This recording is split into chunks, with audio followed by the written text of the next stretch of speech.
জানাই।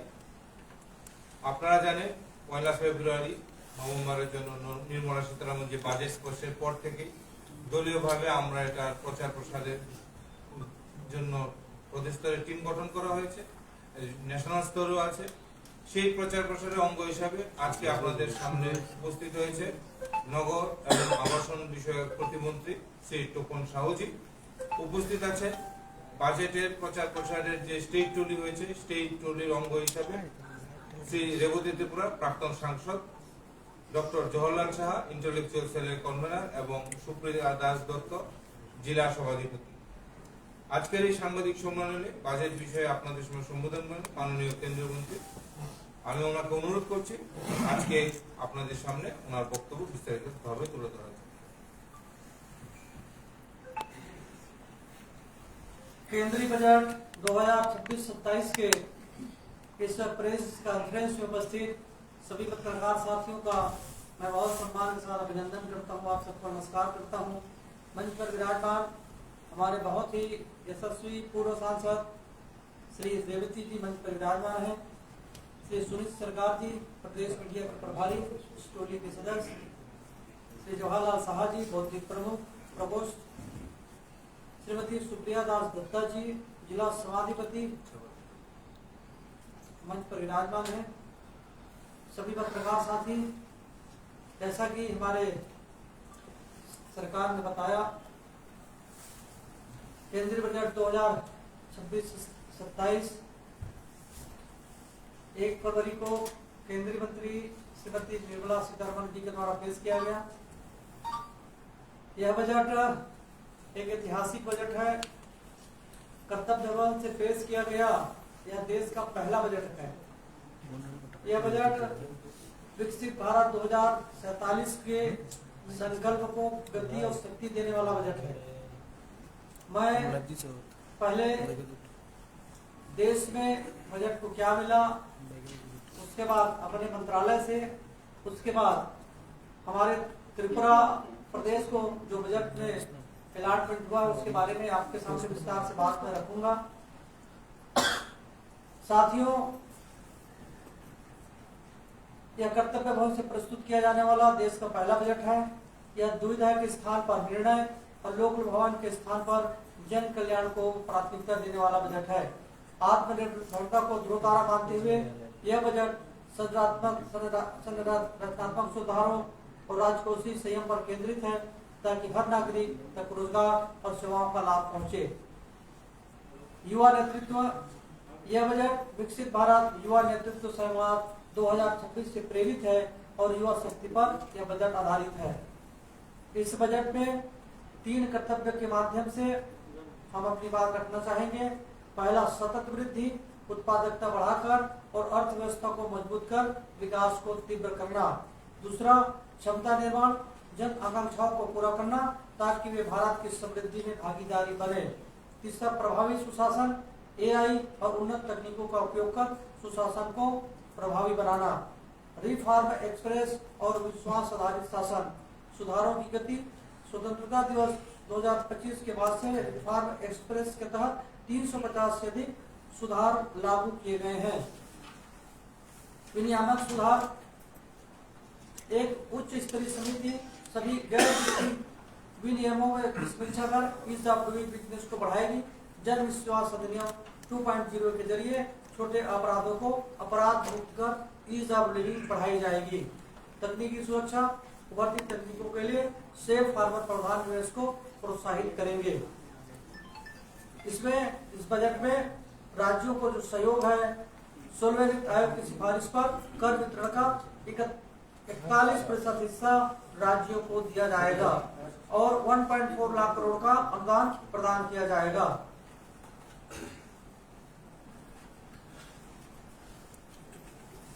अगले 5 वर्षों में बायोफार्मा शक्ति योजना से 10,000 करोड़ का निवेश किया जाएगा। इसके अंतर्गत 3 नए NIPER बनाए जाएंगे और वैज्ञानिक सुरक्षा के लिए 1000 क्लिनिक साइट स्थापित की जाएगी। रणनीतिक खनिजों की आपूर्ति सुनिश्चित करने के लिए उड़ीसा, केरल, आंध्र प्रदेश और तमिलनाडु में रेयर अर्थ कॉरिडोर बनाए जाएंगे। पूंजीगत कोष में 2 केंद्रीय सार्वजनिक क्षेत्र के उपक्रम देश में कैपिटल गुड्स की क्षमता को बढ़ाने का कार्य करेंगे। देश में 7 नए हाई स्पीड रेल कॉरिडोर बनाए जाएंगे, जिनमें मुंबई पुणे, पुणे से हैदराबाद, हैदराबाद से बेंगलोर, बेंगलोर से चेन्नई और चेन्नई से बेंगलोर जैसे प्रमुख रूट शामिल है। माल ढुलाई को सुगम बनाने के लिए दानकुनी पश्चिम बंगाल से सूरत गुजरात तक समर्पित फ्रेट कॉरिडोर का विस्तार किया जाएगा। 20 नए राष्ट्रीय जलमार्ग बनाए जाएंगे जो उड़ीसा को क्षेत्र द्वीप से जोड़ेंगे। साथ ही बनारस और पटना में शिप रिपेयर सेंटर खुलेंगे। शहरी टियर 2 और टियर 3 शहरों जिसमें 5 लाख प्लस आबादी के सुनियोजित विकास के लिए 11.2 लाख करोड़ का इस बजट में प्रावधान किया गया है। शहरों को सिटी आर्थिक क्षेत्र CER के रूप में विकसित किया जाएगा, जहां प्रत्येक CR 5,000 करोड़ मिलेंगे। शहरी निकाय को प्रोत्साहित करने के लिए 10,000 करोड़ के म्यूनिसिपल बॉन्ड पर 100 करोड़ का इंसेंटिव दिया जाएगा। पर्यावरण कार्बन यूटिलाइजेशन तकनीकों के लिए 20,000 करोड़ का निवेश होगा। लघु एवं मध्यम उद्यमों के लिए 10,000 करोड़ का ग्रोथ फंड बनाया जाएगा। आत्मनिर्भर फंड में 2 करोड़ का टॉपअप किया गया है। हथकरघा और खादी नई नेशनल हैंडलूम पॉलिसी के कारीगरों को मदद मिलेगी। समर्थ 2.0 के तहत कपड़ा उद्योग में कौशल विकास होगा और महात्मा गांधी ग्राम स्वराज पहल से खादी और हैंडलूम को मजबूती मिलेगी। Orange economy digital creative economy 2030 तक 2 मिलियन यानी 20 लाख लोगों को प्रोफेशनल बनाया जाएगा। 500 तालाबों को अमृत सरोवर के रूप में विकसित कर मत्स्य पालन को बढ़ावा दिया जाएगा। नारियल प्रोत्साहन योजना के साथ काजू, कोको और चंदन की खेती को 2030 तक प्रीमियम बांड बनाया जाएगा। 5 क्षेत्रीय मेडिकल टूरिज्म हब बनेंगे। 3 नए आयुष संस्थान और जामनगर स्थित पारंपरिक औषधि केंद्र का विस्तार होगा। हेल्थ केयर क्षेत्र में 1 लाख नए रोजगार सृजित होंगे। मानसिक स्वास्थ्य के क्षेत्र में निम्हांस 2 की स्थापना की जाएगी। दिव्यांग सहारा योजना और कृत्रिम अंगों के निर्माण हेतु कौशल विकास को बढ़ावा दिया जाएगा। गरीबी उन्मूलन 25 करोड़ लोगों को गरीबी रेखा से बाहर निकालने के बाद अब उन्हें उपयोगी रोजगार देने पर ध्यान केंद्रित किया जाएगा। देश में पशु चिकित्सकों की संख्या 20,000 की वृद्धि की जाएगी। 16वें वित्त आयोग ने राज्यों के कर हिस्से को 41% पर बरकरार रखा है। बजट 2026-27 के तहत बड़े औद्योगिक लॉजिस्टिक कॉरिडोर के पास 5 प्रमुख यूनिवर्सिटी टाउनशिप विकसित होगी। गुजरात के जामनगर में विश्व स्वास्थ्य संगठन WHO के ग्लोबल ट्रेडिशनल मेडिसिन सेंटर के उन्नयन की घोषणा की है। 15,000 स्कूलों और 500 कॉलेजों में कॉन्ट्रैक्ट क्लिनिकल लैब स्थापित करने के लिए 250 करोड़ आवंटित किए जाएंगे। 2026-27 के बजट में ग्रामीण महिला स्व सहायता समूह उद्यमों को अभिनव वित्त पोषण और C-Marts के जरिए 5 लाख रुपए तक के ऋण, प्रशिक्षण और विपणन सहायता से सशक्त बनाया जाएगा। Education to employment and enterprises committee बनाई जाएगी। यह कमेटी AI समेत उभरती तकनीकों के रोजगार पर पड़ने वाले असर का आकलन कर सिफारिशें देंगी। प्रधानमंत्री किसान सम्मान निधि के लिए 63,500 करोड़ का प्रावधान किया गया है, जिसमें हमारे किसान भाइयों को 2-2 हजार की 3 किस्त 6,000 सालाना देश भर के किसानों को प्राप्त होगा। विकसित भारत जी राम जी के तहत 95,692 करोड़ का प्रावधान किया गया है। जल जीवन मिशन के लिए नल से जल पहुंचाने के लिए 67,670 करोड़ का प्रावधान किया गया है। प्रधानमंत्री आवास योजना ग्रामीण के लिए 54,917 करोड़ का प्रावधान किया गया है। प्रधानमंत्री आवास योजना शहरी के लिए 2,16,522 करोड़ का प्रावधान इस बजट में किया गया है। हर गरीब के पास अपना मकान हो, सम्मान के साथ ये प्रावधान इस बजट में किया गया है। और मैं महुआ अपने मंत्रालय से संबंधित जो हमारे इस बजट में प्रावधान किया गया है ये बताना चाहूंगा। यह बजट शहरों को क्रमिक विकास से परिवर्तनकारी शहरीकरण की ओर ऐतिहासिक बदलाव की ओर ले जाता है। हमने मंत्रालय के कुल बजट में 50% की वृद्धि हासिल की है, जो 57,203 करोड़ से बढ़कर 85,522 करोड़ हो गया है। यह बजट एक आधुनिक, समावेशी और भविष्य के लिए तैयार शहरी भारत का यह एक घोषणा पत्र है। आवास क्रांति, हम बेघर गरीबों की चिंता और किराए की असुरक्षा को खत्म करने के लिए एक बड़ा अभियान शुरू कर रहे हैं। प्रधानमंत्री आवास योजना शहरी, प्रधानमंत्री आवास योजना शहरी 2.0 के बजट में लगभग 2.5 गुना वृद्धि की गई है, जो 7,500 करोड़ से बढ़कर अब 18,625 करोड़ हो गया है। मध्यम वर्ग यानी MIG और EWS LIG के लिए गैस सब्सिडी योजना 10 गुना वृद्धि की गई है, जो 300 करोड़ से बढ़कर 3,000 करोड़ रुपया कर दी गई है। सीधे तौर पर आम आदमी के EMI के बोझ को यह कम करता है। हम केवल घर नहीं बना रहे हैं, हम अपने मेहनत और भाई बहनों के लिए गरिमा का निर्माण कर रहे हैं। औद्योगिक विकास योजना के बजट को 4 गुना बढ़ा करके 100 करोड़ से 400 करोड़ कर दिया गया है। आने वाले कल के शहर नवाचार और आधुनिकीकरण की बुनियाद, इस बजट का मुख्य आकर्षण अर्बन चैलेंज फंड है। हमने इसमें 10 गुना की भारी बढ़ोतरी की है, इससे आवंटन 1,000 करोड़ से बढ़कर के 10,000 करोड़ हो गया है। यह शहरों के बीच ग्रो हब बनाने के लिए प्रतिस्पर्धा पैदा करेगी।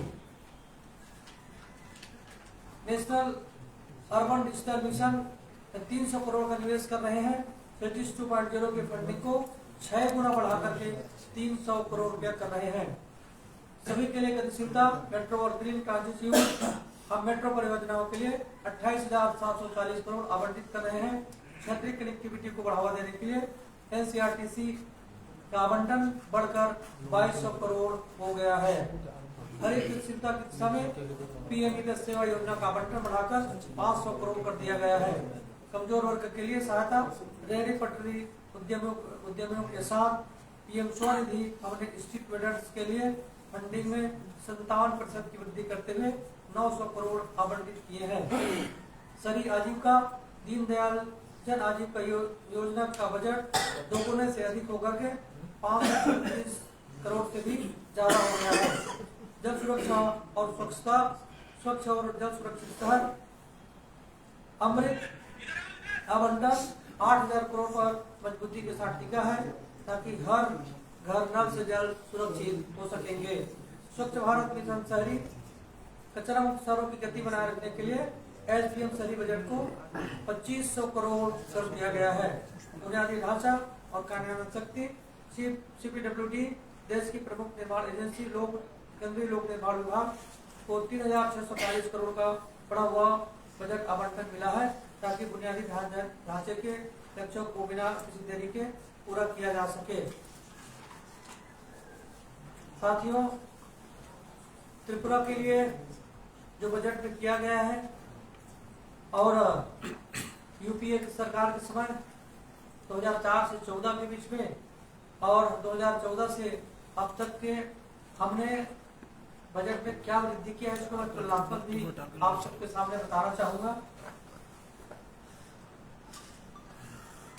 पिछले 12 वर्षों में भारत की वित्तीय शक्ति और विकास की गति में कितना बड़ा परिवर्तन आया है, मैं कुछ आंकड़े भी बताना चाहूंगा। UPA की काल यानी 2004 से 14 पूंजीगत व्यय 3.92 लाख करोड़ रुपया था। वर्तमान बजट में से बढ़ा करके 12.2 लाख करोड़ कर दिया गया है, यानी बुनियादी ढांचे के निर्माण में 3 गुना से भी अधिक की वृद्धि की गई है। UPA काल 2014 इसमें कृषि बजट का आवंटन केवल 21,900 करोड़ था और किसान कल्याण के लिए आवंटन अब 1.25 लाख करोड़ से अधिक है, जो किसानों के प्रति हमारी प्रतिबद्धता है। अर्थव्यवस्था का आकार 2014 में भारत दुनिया की 11वीं अर्थव्यवस्था थी, जो आज मोदी जी के सुधारों के बदौलत अब हम दुनिया की चौथी सबसे बड़ी अर्थव्यवस्था बन गए हैं और जल्द ही हम तीसरे स्थान में आने वाले हैं। पूर्वोत्तर पर ध्यान, पूर्वोत्तर के लिए ग्रास बजटीय सपोर्ट GBS 2014 के 27,369 करोड़ से बढ़कर अब 94,679 करोड़ हो गया है, यानी 246% से ज्यादा वृद्धि हमारी सरकार के द्वारा की गई है। प्रधानमंत्री के विजन के अनुसार पूर्वोत्तर अब देश का ग्रोथ इंजन है। पूर्वोत्तर राज्यों में रेलवे कनेक्टिविटी को बढ़ावा देने के लिए 11,486 करोड़ का आवंटन है। तुलनात्मक रूप से 2014 से पहले इस क्षेत्र को रेलवे मानचित्र पर लाने के लिए कोई स्पष्ट समय सीमा ही नहीं था। लोक भवन वादों के बजाय जन कल्याण और बुनियादी सुधारों को मोदी सरकार ने हमेशा प्राथमिकता दी है। रिफॉर्म एक्सप्रेस को गति देते हुए हमने 350 से अधिक सुधार लागू किए हैं। ईज ऑफ लिविंग हमारी नीतियों का केंद्र है। जन विश्वास अधिनियम 2.0 के माध्यम से छोटे अपराधों को अपराध मुक्त किया गया है। प्रधानमंत्री जी के पूर्वोदय विजन के तहत पूर्वोत्तर के लिए बजटी आवंटन ऐतिहासिक वृद्धि की गई है। डोनर मंत्रालय को 6,812.30 करोड़ का अब तक का सबसे बड़ा बजट मिला है। रेलवे क्षेत्र में समूचे पूर्वोत्तर के लिए 11,486 करोड़ का आवंटन किए गए हैं, जबकि चालू परियोजनाओं का कुल मूल्य 72,468 करोड़ है। सिलीगुड़ी कॉरिडोर के रूप में सुरक्षा और निर्बाध आपूर्ति के लिए 34 किलोमीटर लंबी रणनीतिक भूमिगत रेलवे लाइन को मंजूरी दी गई है। Varanasi Siliguri high speed rail corridor उत्तर भारत और पूर्वी सीमा के बीच व्यापार और पर्यटन की दूरियां मिटाएगी। त्रिपुरा की अर्थव्यवस्था को वैश्विक स्तर पर ले जाने के लिए विशेष प्रावधान किए गए हैं। आध्यात्मिक पर्यटन और विरासत को संभालने के लिए बौद्ध सर्किट की घोषणा की गई है। त्रिपुरा इस बौद्ध सर्किट का प्रमुख केंद्र होगा। यह दक्षिण पूर्व और पूर्वी एशिया के अंतर्राष्ट्रीय तीर्थयात्रियों को आकर्षित करेगा और स्थानीय अर्थव्यवस्था को बढ़ाएगा। जनजाति कल्याण और शिक्षा के लिए राज्य सरकार ने कुल परिव्यय का 40% आरक्षित किया है। त्रिपुरा में 10,000 छात्रों के लिए 15 नए एकलव्य मॉडल आवासीय विद्यालय स्थापित किए जाएंगे। ग्रामीण बाल बालिकाओं की शिक्षा के लिए राज्य भर में 700 छात्रावासों का निर्माण होगा। रेलवे बुनियादी ढांचा अंतर्राष्ट्रीय संपर्क अगरतला अखौरा लिंक का पान ढुलाई के लिए पूरी तरह चालू है, जो बांग्लादेश के बंदरगाहों तक सीधी पहुंच देता है। वंदे भारत एक्सप्रेस त्रिपुरा और दक्षिण असम लाइनों का विद्युतीकरण पूरा हो चुका है। 2026 की शुरुआत में अगरतला और गुवाहाटी के बीच में वंदे भारत सेवा शुरू हो जाएगी। स्टेशन आधुनिकीकरण अमृत भारत योजना के तहत अगरतला, उदयपुर, धर्मनगर और कुमारघाट स्टेशनों का 332 करोड़ से अधिक का कायाकल्प हो रहा है। नई औद्योगिक लाइन रबर और बांस उद्योगों को समर्थन देने के लिए जेरानिया से बोध जगनगर के बीच 14 किलोमीटर की नई लाइन का सर्वे मंजूर किया गया है। सड़क और logistic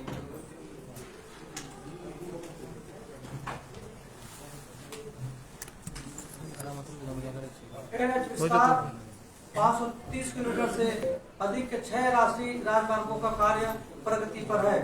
NH 208 Y Haryana JICA के सहयोग से 2,486 करोड़ की लागत से चौड़ीकरण करने का प्रावधान है। सबरूम लॉजिस्टिक हब के रूप में यहाँ एक सेज और एकीकृत चेक पोस्ट का निर्माण तेजी से चल रहा है। जल मार्ग गोमती नदी पर नई सेटी बनाई जा रही है, जो त्रिपुरा को सीधे बंगाल की खाड़ी से जोड़ेगा। मध्यम वर्ग और किसानों को बड़ी राहत, आयकर में राहत, 12 लाख तक की आय पर शून्य कर के निर्णय के अनुसार अनुपालन को सरल बनाया गया है। शहरी आवास प्रधानमंत्री आवास योजना अर्बन बेघर गरीबों और मध्यम वर्ग के लिए आवास बजट में 2.5 गुना की वृद्धि की गई है।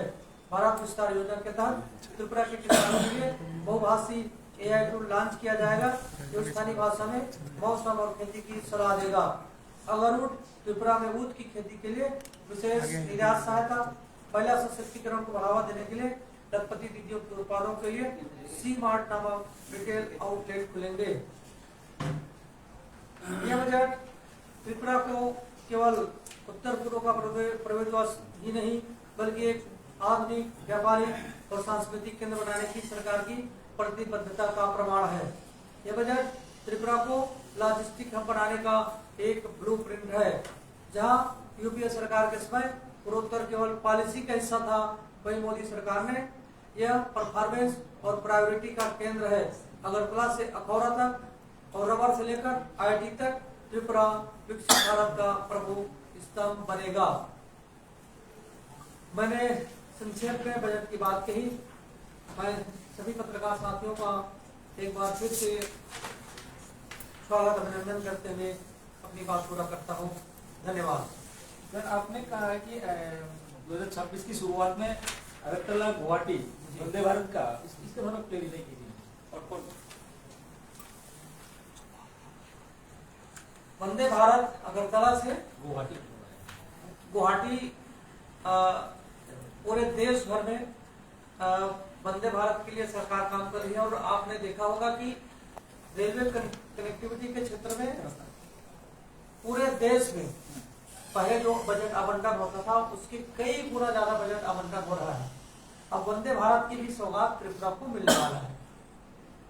आपने ये स्पेसिफिक थोड़ा बोलिए ना, आपने बोला कि 2026 में हाँ, 2026 ये स्पेसिफिक है, मतलब इसी साल में हाँ, अगरतला से वंदे भारत चलेगा। बिल्कुल बिल्कुल बजट में प्रावधान है उसके बन रहा है बजट में बजट में प्रावधान है। अगरतला से गुवाहाटी 2026 में। जी और अखाउड़ा जो रेल उसका क्या डेवलपमेंट है, बिकॉज वो तो ऑलरेडी हो चुका है। नहीं, जो बजट में प्रावधान है, जिन जिन चीजों को बजट में प्रावधान है राष्ट्रीय स्तर पर देश के लिए, उन बातों को मैंने बताया है कि बजट में कहाँ का, जैसे साल नए कॉरिडोर बनाए जाएंगे तो इस बजट में प्रावधान किया गया है। अब कहाँ से कहाँ मैंने आपको बताया। मैं समझा आपकी बात। अगरतला अखाउड़ा रेल तो ऑलरेडी कंप्लीट हो चुका है, अभी तो सिर्फ इनॉग्रेशन के लिए वेट कर रहा था। बांग्लादेश का जो सिचुएशन इसमें नहीं हो रहा है, इसमें प्रबोधन का क्या सवाल है? इसमें प्रबोधन नहीं, इट्स ऑलरेडी कंप्लीटेड प्रोजेक्ट ना। अच्छा, ये मैं बोल रहा हूँ कि this is a completed project. पर आपका डिपार्टमेंट का सर एक सवाल था, ये तो लाइट हाउस हो रहा था, ये 2023 को शायद कंप्लीट होने वाला था। अभी तक इसका कुछ लाइट हाउस प्रोजेक्ट, हाँ, वो बाकी सब हो चुके हैं, त्रिपुरा वाला अभी भी पेंडिंग है। लाइट हाउस का उसकी मेरे भी जानकारी में आई है। जैसे मैंने यहाँ आया तो अधिकारी से मुझे इस बात के बारे में पता चला। बाकी देश भर के जितने लाइट हाउस प्रोजेक्ट हम पूरा कर लें, सभी देश का, त्रिपुरा का बचा है। आपने ठीक कहा है, मैं उसके लिए उसको जितना जल्दी हो सके पूरा करें। 2 प्रोजेक्ट हमारा 2 से 3 महीने में वो पूरा कर लेंगे। बीच में जो ठेकेदार वो काम नहीं कर रहे थे और माननीय मुख्यमंत्री जी से भी मैं इस संबंध में बात किया हूँ कि जो भी तकनीकी दिक्कतें उसे दूर करके उसे पूरा हो सके ताकि लोगों को उसका लाभ मिले। 2 से 3 महीने में हमारा 1-2 प्रोजेक्ट उसमें पूरा हो जाएगा। पर इसमें तो फंड का जहाँ तक हमें पता है कि फंड हमारे मंत्रालय से अलॉट कर दिए हैं। माननीय मुख्यमंत्री जी का केंद्रीय मंत्री जी से भी बात हुई है। बजट का कोई इशू नहीं है। बजट का नहीं, मैं आपका डिपार्टमेंट का बोल रहा हूँ जी। फंड का ही मेनली जो कॉस्ट हैज गॉन अप, वो शायद थोड़ा नरम मिट्टी का, इसलिए हाँ, फाउंडेशन में कुछ प्रॉब्लम आ रहा था, कुछ लेबर के प्रॉब्लम्स बताए जा रहे थे और ठेकेदार काम नहीं कर रहा था। लेकिन ये सारी दिक्कतों को दूर करके 2 से 3 महीने में इसे हमने पूरा करने के लिए कहा है। ধন্যবাদ সবাইকে।